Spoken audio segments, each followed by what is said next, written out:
Hello. Hey, welcome to History Chats this afternoon. Um, yeah, we're going to get started in just a couple minutes here. So just hang out for a second while I check the audio and make sure everything's working. Or if you're watching after the fact, you're watching the recording, feel free to just skip ahead if you want to get straight to the program. Yeah, good. Well, it looks like it's working. Always a good sign. Yeah, so today we're going to be wrapping up October here as we look forward to a new month where we're wrapping up what I definitely didn't know at the beginning of the month, but turns out to be American Archives month.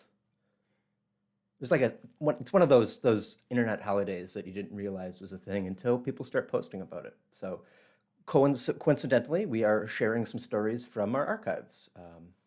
Oh, that's not the right one. There you go. Yeah, so that's what we've been doing all month. So I got one more here, but as I kind of accidentally left the other one on. Ooh, there we go. We're going to be doing. This is also the sort of the culmination of our 150th anniversary of the city of Wausau. So next week we're going to be looking at a new topic of looking at some of the new neighborhoods, or not new neighborhoods, some of the old neighborhoods and how they came to be. Starting with what Gary has assured me is called the German neighborhood south of downtown. So it should be an interesting month of program. Look forward to sharing some of those stories with you in the future. But as I said, today we are looking at another collection, specifically the Marathon County Homemakers Collection. And I think, I'm just going to double check. Yeah, I think we maybe just jump into it. We have as the presenter here, this is Martina Kostreva, who's going to be telling us about the collection. So with that, why don't you take it away? Sure. So hi everybody and good afternoon. Wait, So, hold on.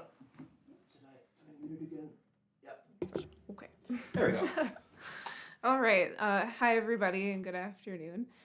So today I'm going to be talking about a recent collection that we just got in, donated from the Marathon County Homemakers Club. And I handled that collection here at the Historical Society. So I'm going to begin with a brief background and history on the club and the organization. And then I'll move into some detail on the collection itself. And lastly, I'll finish with explaining how I handled that collection for storage in our archives. So during this presentation, you will be seeing images that I took from scrapbooks that are in that collection. So you'll see some cool images from those scrapbooks. So to start, what is the Homemakers Association? So the current name today of the organization is the Wisconsin Association for Home and Community Education Incorporated. It went through several name changes over the years to accommodate with the changing times. So it started as the Homemakers Demonstration Association to the Homemakers Clubs, and so on.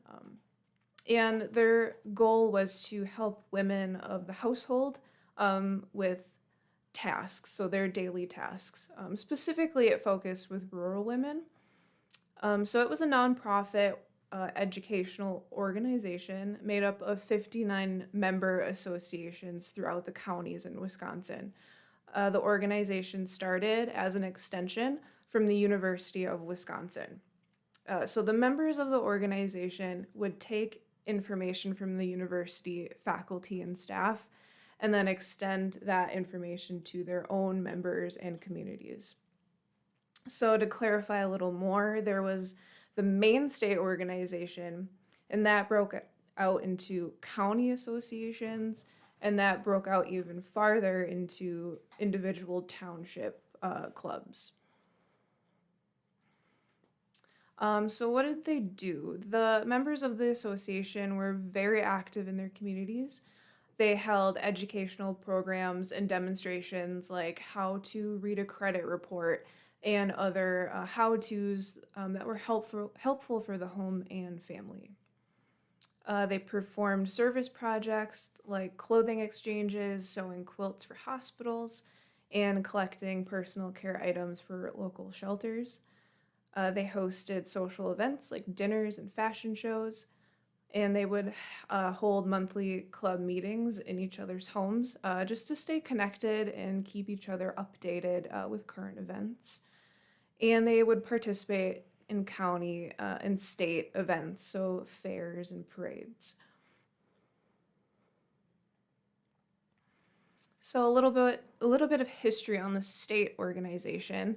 So the origins of the organization stem from World War One. So during the war, 15 emergency home demonstration agents began work in 17 counties in the state to teach the use of wheat, sugar, and meat substitutes. So during the war, food was rationed.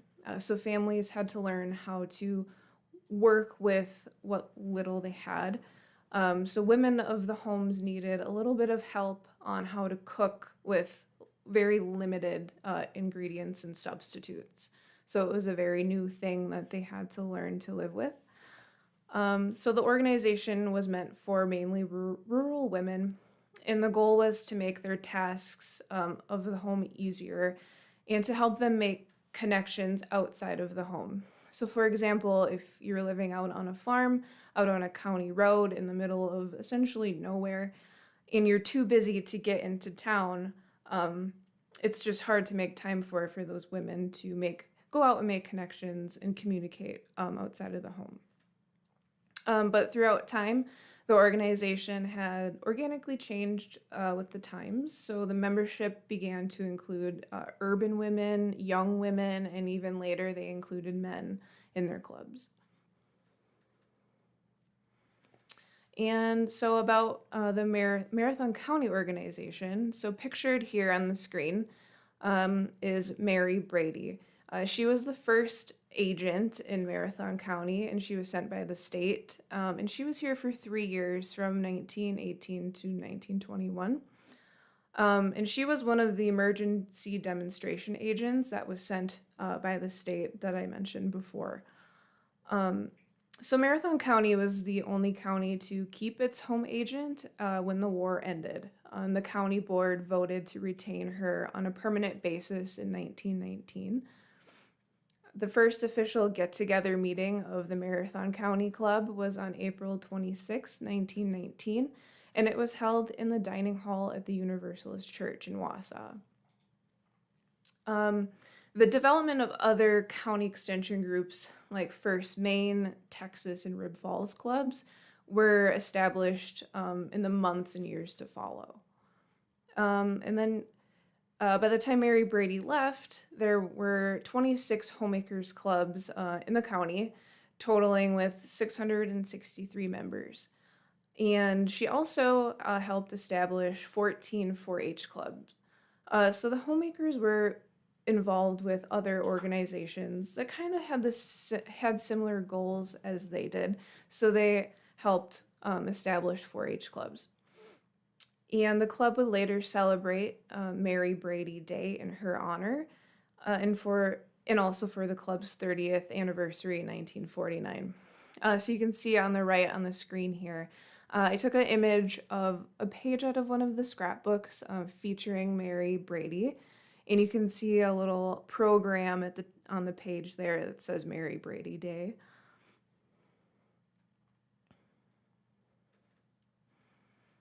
Here I have an article I found in the Daily Herald regarding Mary Brady. It's dated September 26, 1969.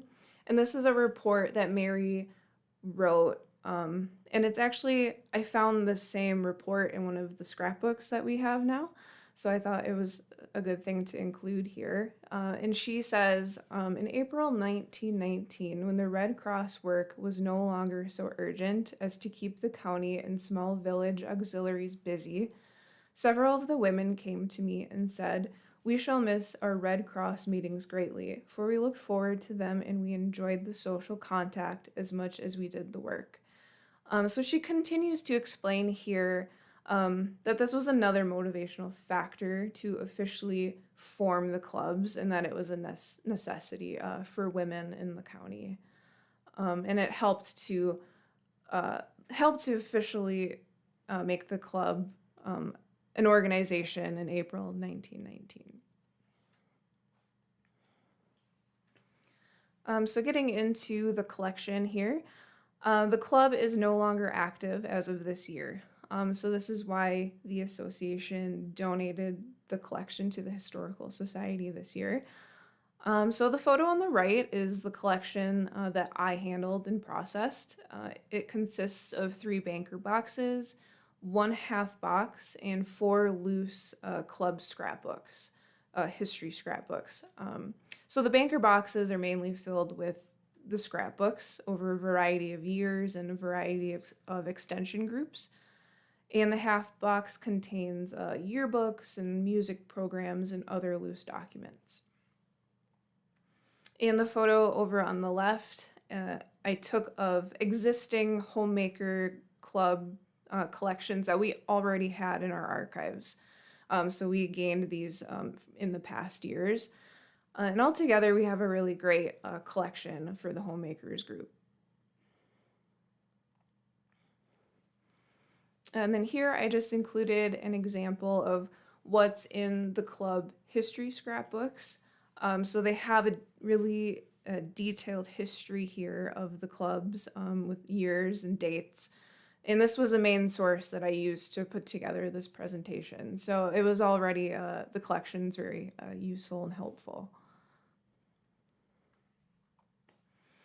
And then here is just another example of what's in those scrapbooks. So mostly newspaper clippings, photos, sometimes certificates and greeting cards are included. The top left photo shows some women making sauerkraut. And the bottom shows some women making quilts. And on the right are some articles about learning how to use your local library and an article describing how early glassmaking was done. So very informative and helpful for the community. And some more examples here. So on the right is an article about their scholarship program. So the club did have a yearly scholarship program, and they would award local students with scholarships. And then over on the left, you can see an article about a fashion show that they held. And then another article asking how clean is your kitchen? And I'm sure today's standards probably wouldn't match up to their standards at the time. Getting into the process of processing the collection. So the whole process begins with a completed donation form from the donor, giving us permission to process the items and add them into our archives. So after sorting and organizing the items, the collection is assigned an accession number. An accession number is essentially an ID number. It's a way of helping locate and organize the collection in our own archives. And each item in that collection gets its own number. And you can see here, it might be a little hard to see, but I did apply numbers to every single item. So you can see that here. And once that is completed, all the items get put into storage boxes. And I create a finding aid. So a finding aid is a document containing detailed information and data and other information specific to that collection. Finding aids consist of an inventory and just a little bit of description of the materials and their sources. So it's a resource that helps museum personnel or researchers find specific materials that they may be searching for within a collection. And then the next step is to add the items and their information into our museum database called Past Perfect. And you can see an example of what that looks like here on the left. And sometimes this can be the most tedious part of the process because I have to add in each item to the database with its own specific information. But when that's completed, I add a label onto the boxes and I find a space in our archive storage and put them on the shelf. And then the process is complete. So though this collection, it was larger in size, it was nice to work with because it was so well organized and it was mostly scrapbooks, so it was easy to handle. And it was great to just learn a little bit about the club and everything they accomplished during their time of being active in our community. It's a very interesting group. So that's all I have for you today, and thank you for tuning in and listening. Yeah, awesome. So there you go. There's a just an insight into the process. I don't know if we mentioned at the top, Martina is our archival assistant, so she does a lot of the processing, has been doing that for the last year, which makes everything go a lot smoother. And then, of course, with all of the resources that she puts together, or that allows people doing research or whatever, it makes it a lot easier to know what we're grabbing for people coming in, if that's the case. So yeah, hope you enjoyed that. I'm just going to check to see if there's any comments or questions. As always, if you have any, feel free to drop those in. I'm gonna. I guess I can just say again, this ends our archival spotlight this year. We might be doing some more of this next year. It's going to be kind of a thing we're going to maybe be looking at. But yeah, next month we're going to look at some more neighborhoods of the city of Wausau. So a lot of interesting stories about geographic spaces that we might not otherwise, get a chance to showcase. And so that'll be a fun program, starting with the little German neighborhood, so-called, I guess. That Gary's hard at work looking at figuring out where all that comes from. That'll be next week. And then I'll just, while we're plugging things, the last History Speaks lecture of the year is going to be on November 12th. So that's coming up pretty quick here too. Mike O'Connor, who many of you may know from the Research Library, worked at the public library headquarters here in Wausau for many years. But he's also an accomplished author, and years ago he published a book about Dick Bong, who was the top fighter, the top ace, had the most confirmed kills, I think, in World War II, from Wisconsin. So he's going to come and present a little bit about that and tell the story of the Ace of Aces. So it's coming up again on Saturday, November 12th. Let's see here. All right. Well, that concludes History Chats this afternoon. Thanks, everybody, for joining us. Hope you have a wonderful rest of the day, and we'll look to see you sometime in the future with some more history.